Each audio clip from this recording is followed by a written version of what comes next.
these 3 tips I would give in 3 formulas. So first one is income minus savings equal to expenses, not the other way around, that income minus expenses equal to savings. So here saving comes before we decide on the expenses. Second, very basic formula.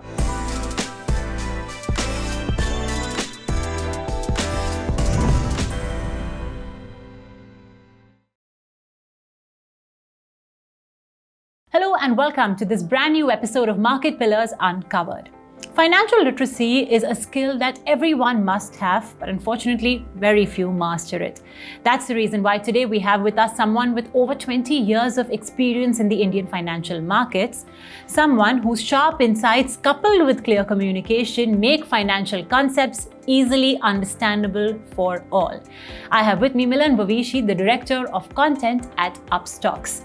And we're going to be discussing the different levels of investor awareness, what you should and shouldn't do as a new investor entering the markets, and how you can upskill yourself and your knowledge. Milan, thank you so much for joining us today on Money TV. Thank you for this kind introduction, and it's an absolute pleasure to be here. Like we mentioned, financial literacy is something that thankfully awareness is increasing, but it's still not at the level that we'd like it to be. And I think you're playing a very important role in doing that. Before I talk about your role right now and what you'd contribute, I'd like to know a little bit about your own experience with the stock market and perhaps how you also got your knowledge on finance, on stock markets and all those basic concepts. So, it's been quite a ride, 2 decades in Indian stock market, and there has been a lot of learning over these years. So I actually started as an equity analyst, and I was covering automobile and auto ancillary sector, and that's where my learning happened regarding how to analyze a company, what is the true value of it. And also I got an understanding of Indian manufacturing and consumer trends. Post that couple of years, after doing these core pure fundamental research, I spent couple of years at a cross section of finance and communication, where investor relation services are provided. So this was more about telling a company story beyond the numbers to diverse set of investors.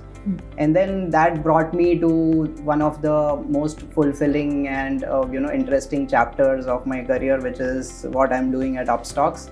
I'm driving content over here, and also a lot of financial education initiatives under Uplearn by Upstox. So overall, it has been a very enriching and learning journey. That's lovely, and it's amazing that you're imparting this now with the folks out there as well. So let's talk a little bit about Uplearn, the initiative that you've launched. What exactly does it entail, and what do you hope its audience, its viewers will take away from it? So see, Uplearn by Upstox, as I said, is a stock market initiative where we want to democratize, stock market education initiative where we want to democratize financial literacy, and also help Indians become more confident to navigate the stock market. So in the overall process, we do a lot of live webinars, engaging videos, and also seminars. And not just retail traders or investors, but we also reach out to students through industry academia partnership. So we've done these sessions at various IITs, BITS, NITs, and various colleges and universities in north of India. We want to include more of regional content now, so that the spread of financial literacy happens across India. And the courses that we have are not only basics, but they move right from basics to advanced topics like technical analysis, fundamental research, option trading, and even personal finance. I mean, it's definitely going to be challenging to reach the lengths and breadths of this country. It's so diverse in so many ways, and different regions, different investors, different languages. So to speak and connect with the audience, it's definitely a tall task. But, I'm very proud to say that in last 3 years, we've reached out to, we've rather upskilled 2 lakh Indians. Wow. And with gradually, with our initiatives on going slightly regional, this outreach can, increase rapidly. Lovely. So 2 lakh Indians, and I'm sure counting.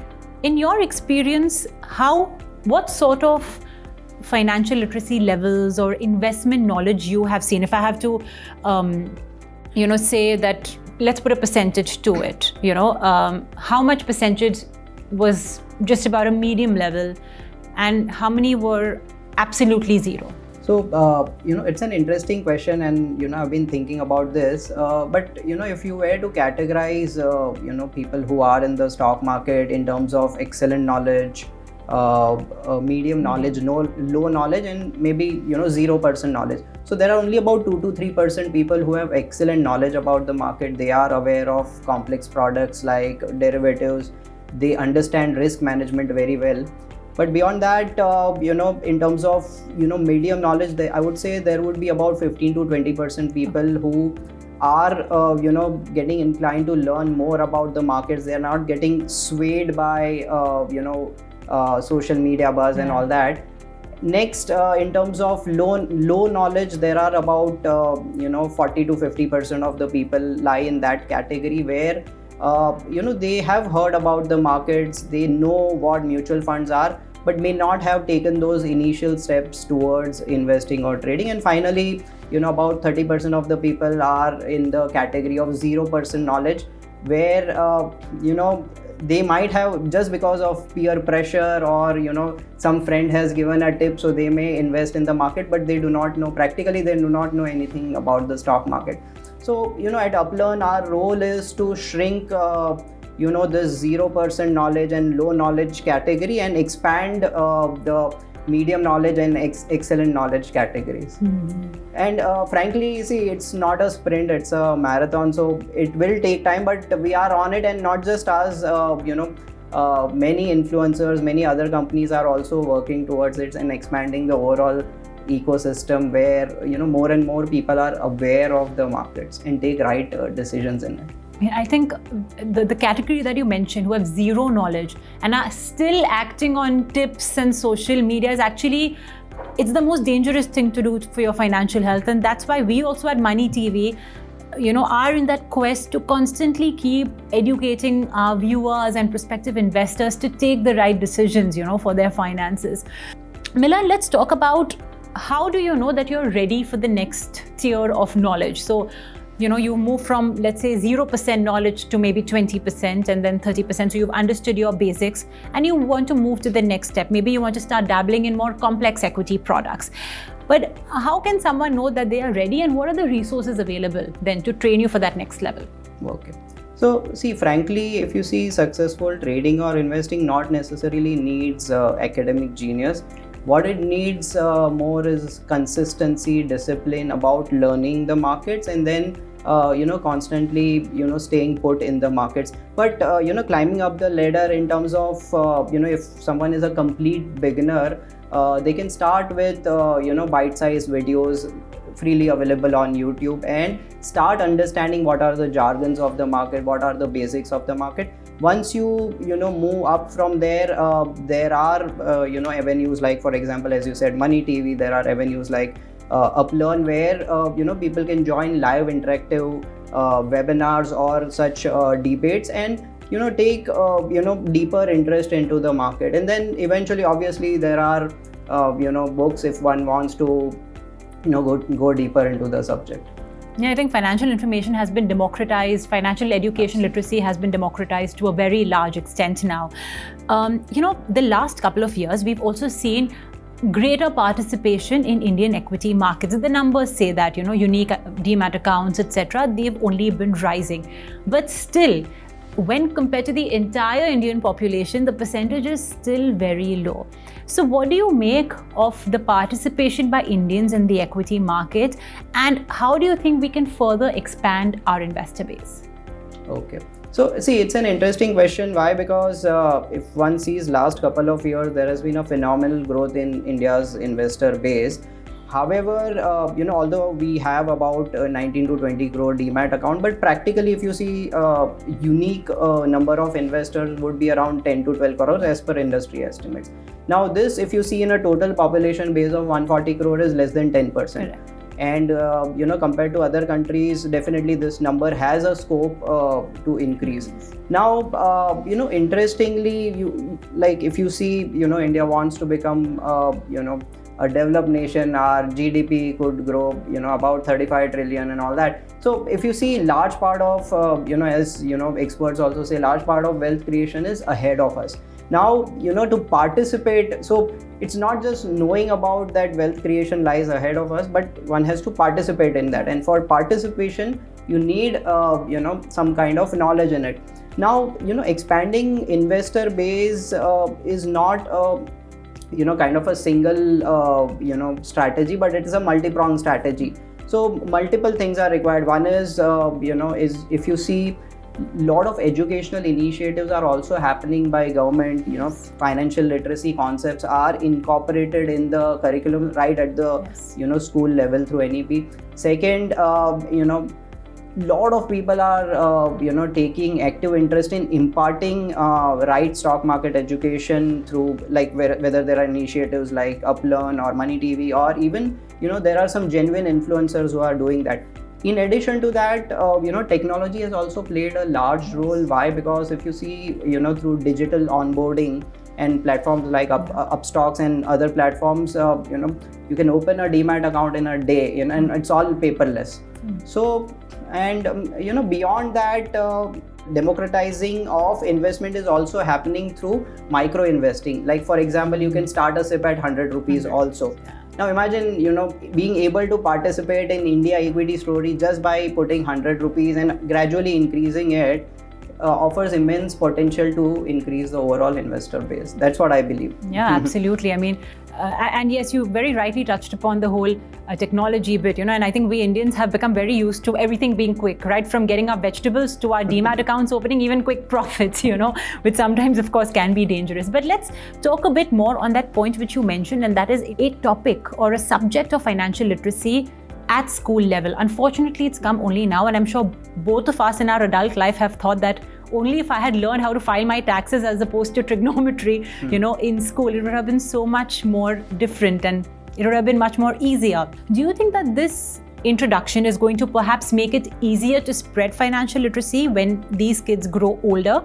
And also, what additional efforts you think market intermediaries can also take to further solidify and amplify financial literacy among students? So, see, if you see NEP, the inclusion of financial literacy is not through one subject, but it is incorporated in multiple subjects.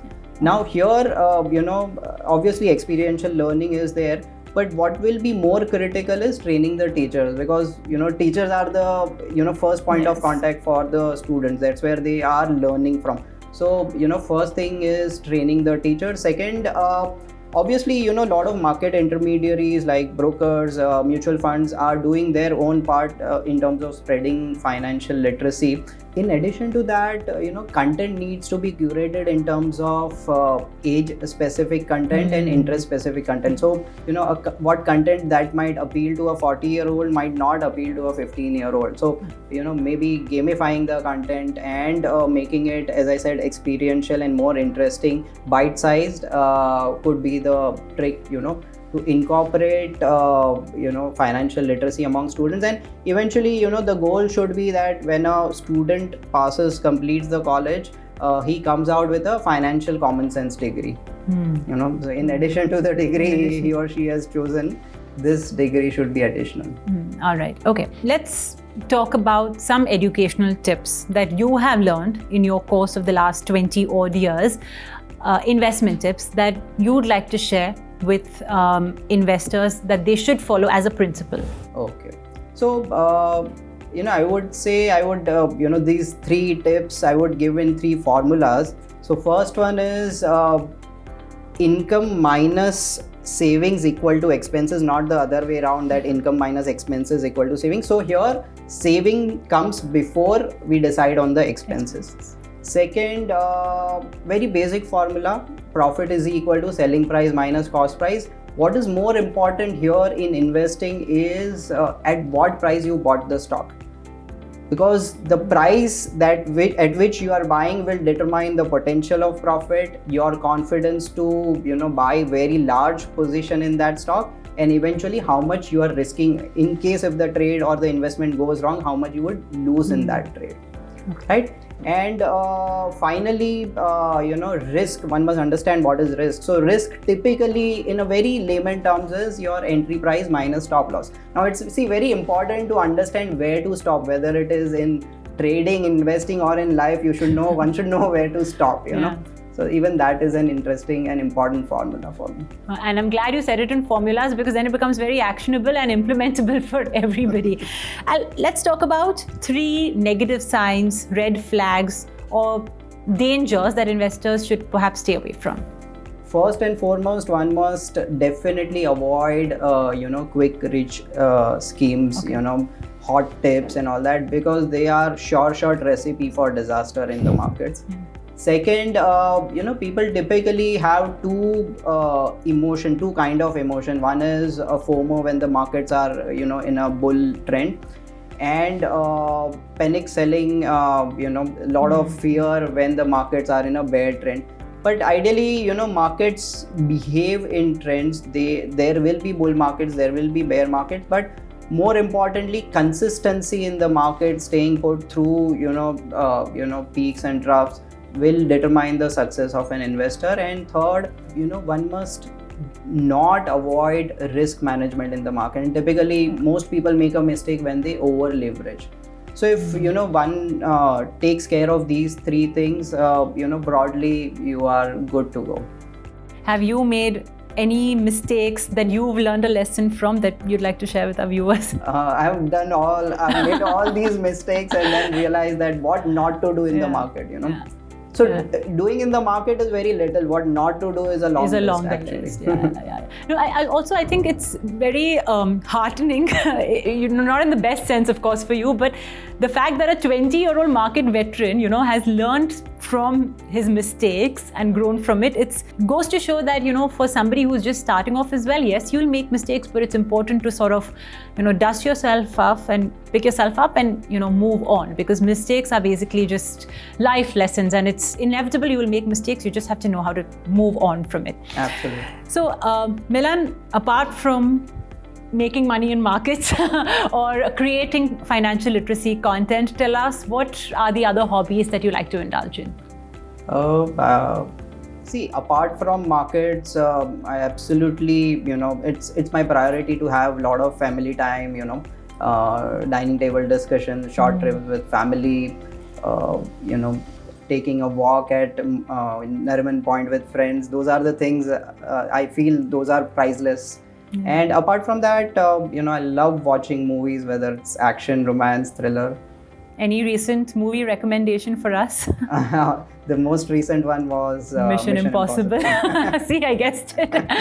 All right. Well, Milan, I think this was a very insightful episode, one filled with a lot of lessons for investors.